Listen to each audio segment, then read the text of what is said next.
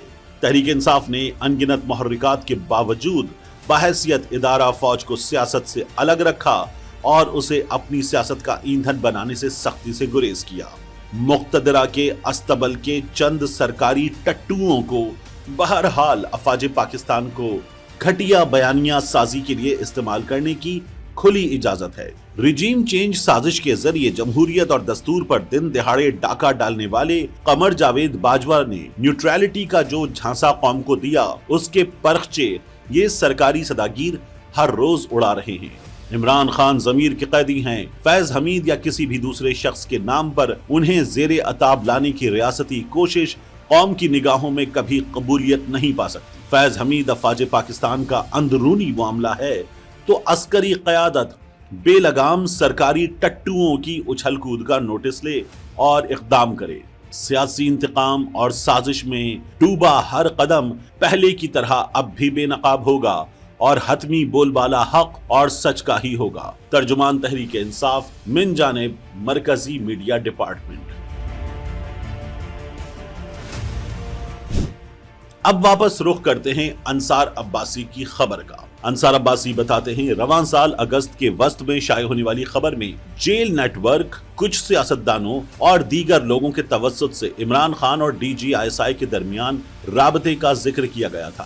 خبر کے مطابق ذرائع نے دعویٰ کیا تھا کہ گرفتاری سے پہلے جنرل فیض کو فوجی حکام کی جانب سے ریٹائرمنٹ کے بعد کی قابل اعتراض سرگرمیوں کے بارے میں 1 سے زائد مرتبہ خبردار کیا گیا تھا، لیکن وہ باز نہیں آئے تھے۔ تاہم فوجی حکام کے ہاتھوں جنرل فیض کی گرفتاری کے معاملے سے عمران خان نے فاصلہ اختیار کر لیا تھا۔ جنرل فیض کی گرفتاری کے چند روز بعد اڈیالہ جیل میں عمران خان کے ساتھ ملاقات کرنے والی ان کی ماہرین قانون کی ٹیم کا کہنا تھا کہ جنرل فیض کی گرفتاری فوج کا اندرونی معاملہ ہے، پارٹی کا اس سے کوئی تعلق نہیں۔ انصار عباسی لکھتے ہیں سینئر وکیل انتظار پنجوتھا نے اس وقت راولپنڈی جیل میں ملاقات کے بعد صحافیوں سے بات کرتے ہوئے عمران خان کے حوالے سے کہا تھا کہ جنرل فیض کی گرفتاری خالصتاً فوج کا اندرونی معاملہ ہے اور پی ٹی آئی کا اس سے کوئی تعلق نہیں۔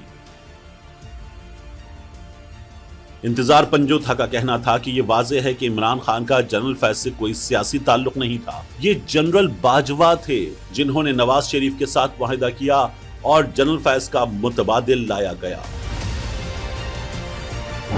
یہاں انصار عباسی اس سوال کا جواب دینے سے قاصر ہے کہ اڈیالہ جیل میں ڈیپٹی سپرنٹینڈنٹ محمد اکرم کے معاملے کا کیا بنا۔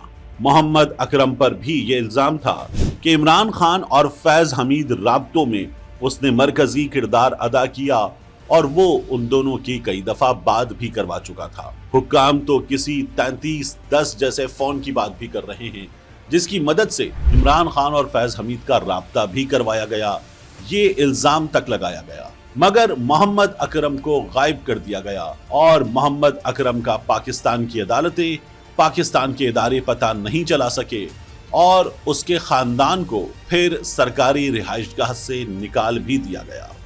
فیض حمید کا معاملہ بھلے بہت بڑا ہو مگر اس معاملے میں بہت سے اہم سوالات ہیں جن کا جواب دینے سے حکام ان کے تجزیاتی صحافی اور پاکستان تحریک انصاف خود بھی قاصر نظر آتے ہیں۔